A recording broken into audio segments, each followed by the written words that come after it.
Good morning, my fellow yoga travelers. I'm mighty glad to be alive today, and I hope that you are too as we continue to live, laugh, love, learn, linger, live the life we love. Celebrating the end of my 75th year. So, thank you so much for supporting me through the decades. I hope this next year brings you all peace, happiness, and the blessings of life. And I invite you to continue to communicate with me even more so we share our spiritual connection for as long as we're given the opportunity to do so. I thought that today, it's a Friday, so it's my PowerPoint presentation day. I want to talk about what I call the dry sweat. If you're not actually going to go into a sweat lodge, the temazcal, as they call it in Mexico, then you can do it psychologically internally. So let's review that and see what we're talking about.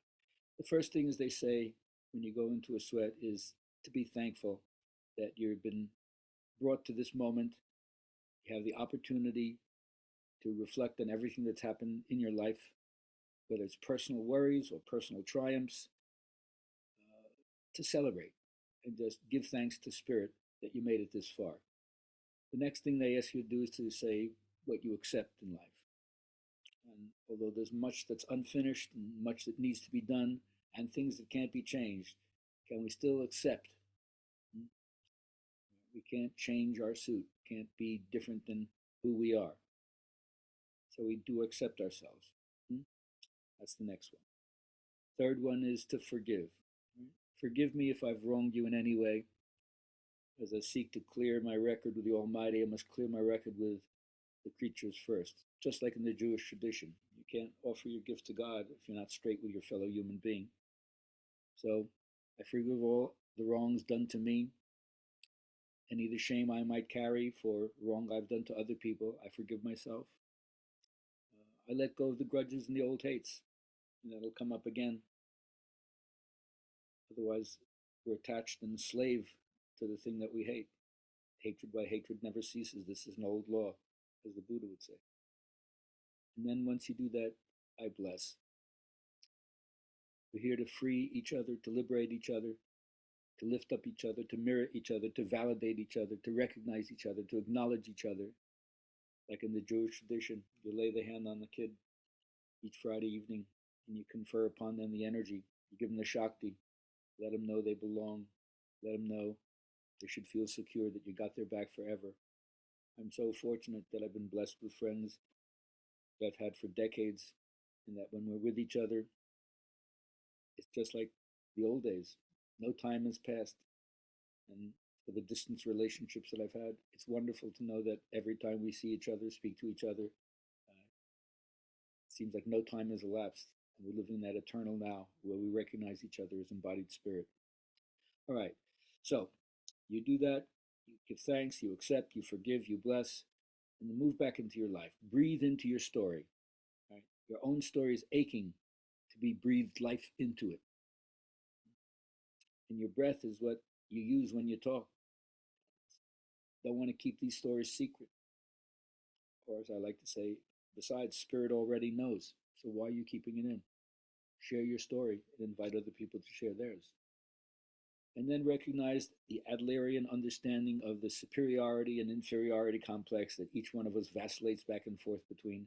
When you feel superior, you feel like you're beyond the rules and better than other people, and people should bow down and kiss your ring. And when you're in the inferior mindset, you feel worthless, less than other people.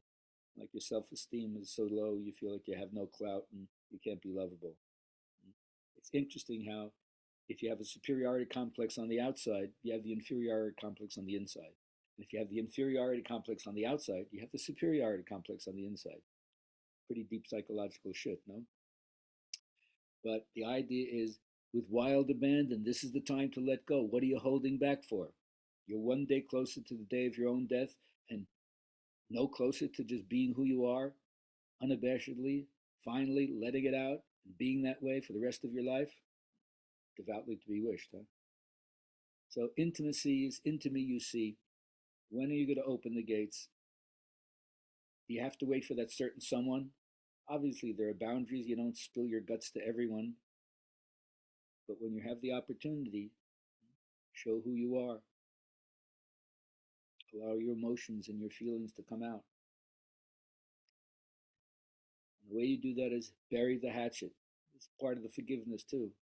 Why do we want to keep creating division and separateness from each other? Get rid of it. It doesn't serve you. Then you don't have this canker eating you up alive. And then spiritualize your life, ritualize your life. Spirit is going to do the initiation. We're just the instruments of it. So find your way to create sacred space and be involved in those activities with other people that enable you to recognize the miracle, the wonder of existence, and then pass it on to the younger generations. When we speak, we're afraid our words will not be heard or welcomed. But when we're silent, we're still afraid. So it's better to speak. This is one of the greatest gifts you can give yourself, to face the fear of what will happen if, and don't hold back and share it. And finally, remember, are you willing to look at all these things I'm talking about? And what's the risk of not looking at it? I struggle with that every single day. And for those of you who are in my life, we're struggling together.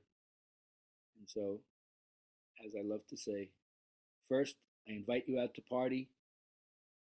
If you want to play, it'll be great.